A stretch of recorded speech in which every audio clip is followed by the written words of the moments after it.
Hello, and welcome back to the channel. In a continuation of the series where we look at the starting armies, factions and positions for each race in Total War Warhammer 3 in Immortal Empires, today we'll be taking a look at Bretonnia, the crap version of the Empire, as I like to call it. Please like and or subscribe if you enjoy the video, and without further ado, let's get into the Lords. Bretonnia has received some quite large buffs since Warhammer 2, but that doesn't stop them still being shite. They're just slightly less shite than they were. Starting with Louen Leoncoeur, one of the better legendary lords.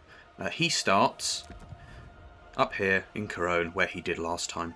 Not much movement there at all. Nice position. He can expand into Empire territory, High Elf territory, Kislev, demons, etc. He's got a good, strong starting position there. His army, while not being awful, because it's made up of Bretonnian units, it's not great either. You start with Peasant Bowmen and Spearmen at Arms, both mediocre, low leadership, standard units that you can get very early on in your Bretonnian gameplay. Knights Errant, once again quite an early game cav unit, but not a bad cav unit, especially at killing low-level archer artillery units. They are quite fast for a cav unit. Knights of the Realm, a slightly better cav unit than the Knights Errant. They're good at taking down other cavalry units especially, and smaller monsters. You also start with Pegasus Knights, and this is the reason that his army is actually not bad in the early game, because Pegasus Knights are one of Bretonnia's best units. They're anti-large, they're very fast, they fly, obviously. Quite a large unit count for a flying cav unit. They can smack down into enemy large units, enemy cavalry units, enemy archers, destroy it very easily. You can even use them to cycle charge the back line of an enemy infantry. It doesn't have to be a large unit they attack, and so this makes his starting army actually not bad, especially for a Bretonnian one. Couronne's faction effects, whilst not being awful, are pretty mediocre and quite standard. 10% movement range for all armies is fine. A lot of factions have this effect though. It's not bad. For Bretonnia, I don't see it being a huge bonus, but it's not a bad thing to have in all armies. Plus 50% leadership aura size when attacking for Lords is shite. It's just awful.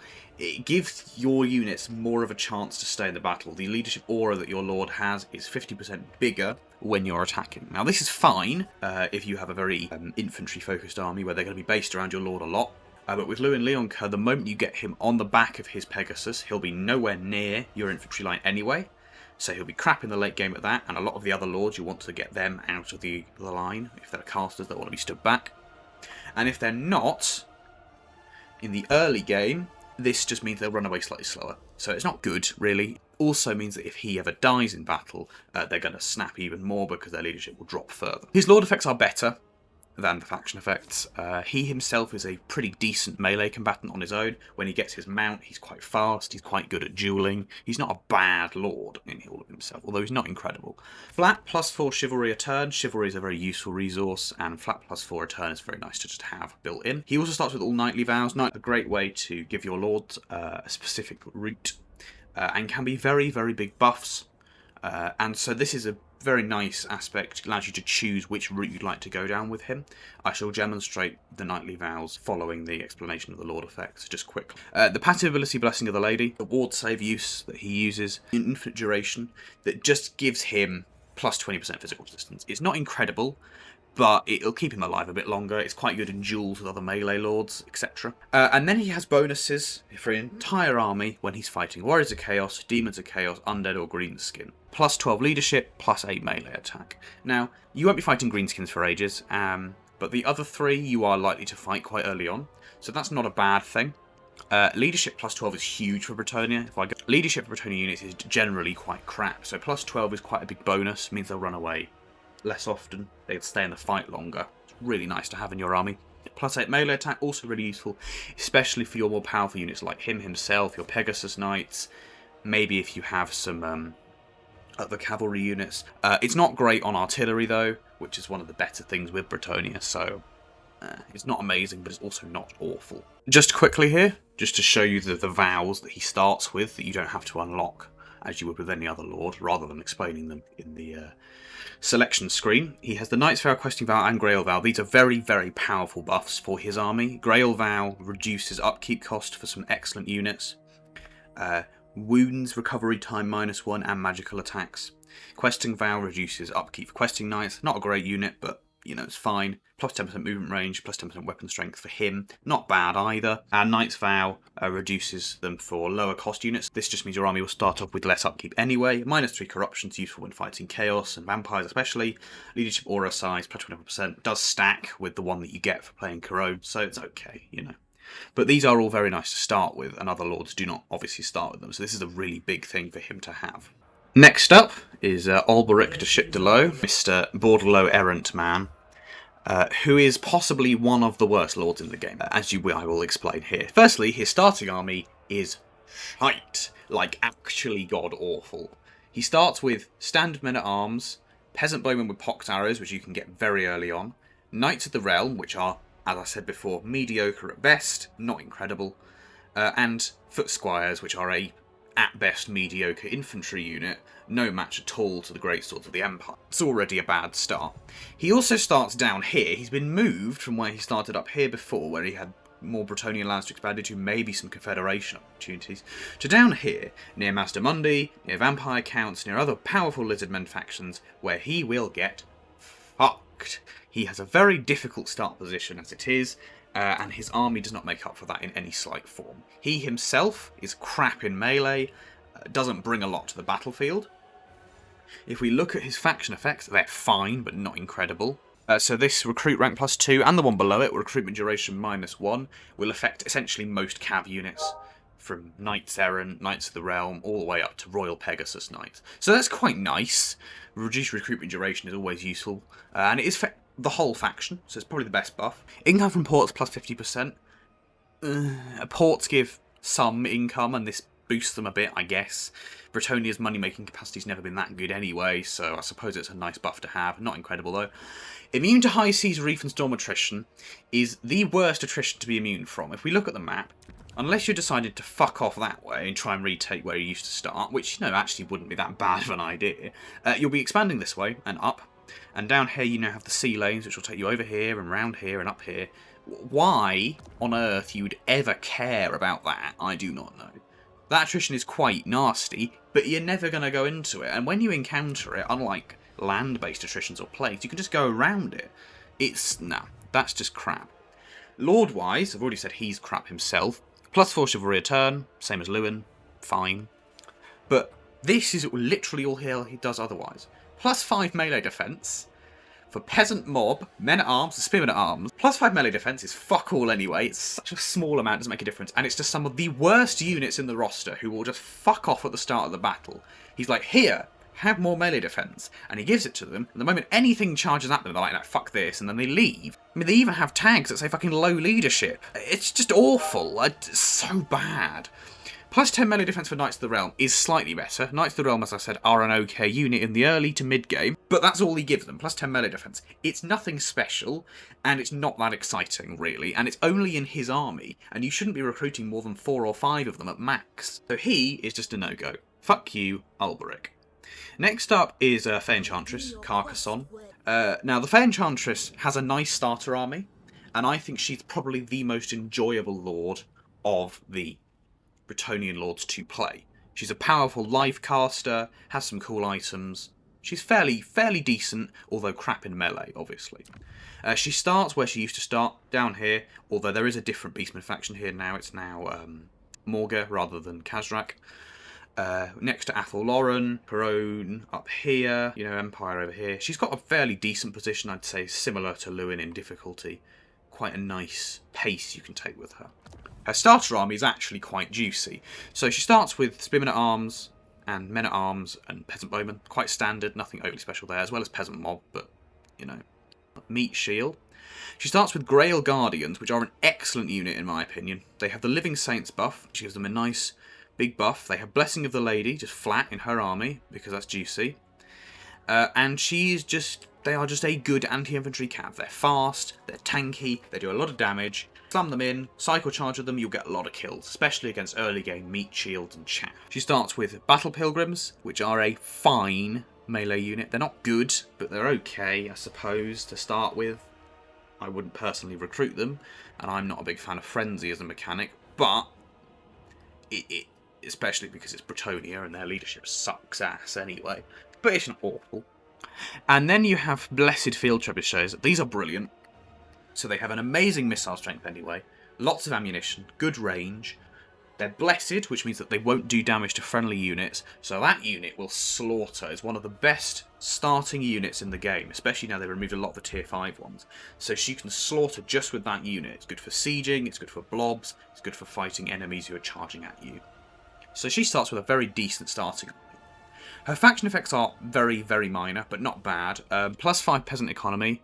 It's not that exciting, but it means you can recruit more levies, you get more money. It's not a bad thing.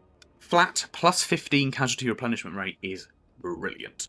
Any army you have will take casualties, even if you are the most mega Chad player. 15% replenishment is amazing, because it just speeds up the replenishment so much, especially if it's multiple armies worth. So this is a brilliant fact. She herself, as I've said, is okay in combat. She's a pretty decent caster. +4 chivalry a turn, pretty standard. Blessing of the Lady, same as Louen.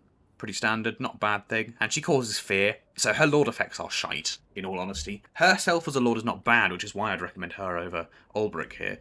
But she's not that good as a lord effect. But her tree's pretty good. And then we move on to Repanse here. For Bretonnia, For Bretonnia, indeed. So she starts down here. Bit of a weird location, actually. It is where she used to start, still. Not changed. Archon, Orcs, other Tomb Kings. There's a few High Elf factions here as well. It's not a bad position, but it's also not that easy. There are Dwarves down here as well. Not that easy either. So she's not easy to play. She herself is okay in combat. Not incredible. She's a fine melee lord. She's got quite a nice ability, which we'll get to later, which does a fair amount of AoE damage. But let's start by looking at her starting army, which is essentially a shit version of the Fay Enchantress one. So it's, you know, spearmen at arms, peasant bowmen, men at arms, polearm, men at arms, and then foot squires. Mediocre infantry units with low leadership that are going to fuck off the moment they get into any decent combat. Nice. The realm, pretty standard, anti-large cav. Not as useful down here as I think the ones up here might be, because the factions here often don't have that many large units, apart from maybe Tomb Kings, but in the early game you won't be fighting many large Tomb King units. She starts with Questing Knights. I don't think Questing Knights are very good. I think they're a mediocre at best cycle charge cavalry unit. They're quite good against chaff, so Tomb King skeleton spam, orcs, lots of orcs. They're not awful, and you'll get use out of them in the early game. And normal field trebuchets, so same as the best ones, but with less damage, less ammunition, and they also can do friendly damage. So they're not a bad unit, they're just crap compared to the blessed ones. So they're so-so, but they're not a bad unit to start with. She can use them quite well on those sandy maps where there are bridges. She can fire over the gaps. Chevaliers de Lyonnaise are a crap faction, in all honesty. Control +3 in all provinces is not bad, but the thing is with Bretonnia, you shouldn't be struggling too much with public order anyway, especially if you're playing on one of the easier difficulties, and so this really is not that big of a buff. It gets better if you play on legendary or very hard difficulty, but if you're not a masochist, then you won't be doing that, and so it's not that powerful. 50% upkeep reduced for embedded heroes sounds better than it is. Heroes don't usually cost that much, a couple of hundred maximum. Halves that, fine, but you're not going to have that many heroes embedded. And also, Bretonnian heroes are crap. They just are. They're not, you know, the Chad heroes of other factions. You have casters of very few rings of magic. Life, heavens, and beasts. You know, life is okay, and heavens can be useful. Beasts is shit. So, you know, maybe one of those per army if you're desperate. And then paladins, not a great unit until they get on their Royal Pegasus, and they'll probably die before then. So it's not that special. It's okay to have, but it's not that special. +8 melee defense for Questing Knights. It's in every army, so it's a better version than the shit he produces. But it's still not good, because Questing Knights aren't that good, and +8 melee defense is not that much. And then the -80 diplomatic relations isn't that good anyway. It means you probably get declared war on earlier on in the game anyway. It doesn't really do anything to benefit you. So she herself, +4 chivalry a turn, standard Bretonnian lord thing, not a bad thing. 5%, she gives some of the weirdest buffs in the game. Her tree of buffs gives huge buffs to peasant units, and they can become about as decent as men at arms, to be honest. Not good, but not absolutely shite. 5% physical resistance and 5 leadership. Why? It's beyond belief why these buffs exist. What's 5% physical resistance going to do to a unit that's standing there wearing nothing but a robe and carrying a pitchfork? It just doesn't do anything, so they get fucked. 5 leadership. Oh look, another 5 seconds worth before something big charges at them and they go, fuck this, I'm going back to my tea. So, shite. And the Halo Maiden Wrath, as I mentioned earlier, is quite cool. It's good against chaff. It charges in, she goes pop, does a lot of damage, blinds shit, which you can see has some pretty big debuff effects. And because it doesn't affect friendly troops, she can just do it to blobs. So I quite like this ability, and it makes her better than just a standard shit melee lord. But that only rises her above a bit, and because she's only got 3 uses of it, it's like, it's not that special, really. So, when it comes to ranking them, how hard they are to play, and how much fun you're going to have, I mean, I'd recommend not playing Bretonnia, especially if it's your first campaign. I just don't think they're that fun. I think they needed a bit of a buff, really. But Fay Enchantress is relatively fun, and her starting army is good. And Louen, same, decent starting army, good lord effects. And they both have nice map positions, so you're going to have a pretty fun game if you play as them. And you can federate each other and play as both the lords. Faction-wise, I would start with her. I think the replenishment rate is better than anything he offers. Then, if you're desperate for something a bit harder, play Repanse. She's quite challenging. She can make some very memey peasant builds, and she herself can be quite fun, especially against big blobs of units in the early game. And then if you're a masochist, play Alberic. Genuinely do not play him. He is shit. His starting army is shit. His effects are shit. His lord effects are shit. His starting position's absolutely fucked. He is possibly one of the worst lords in the game. Up there with Tretch and Nakai. He is just so mediocre at best. Why would you ever play him? Thank you for watching today's video. I hope you at least enjoyed it to some extent, and that you learned something.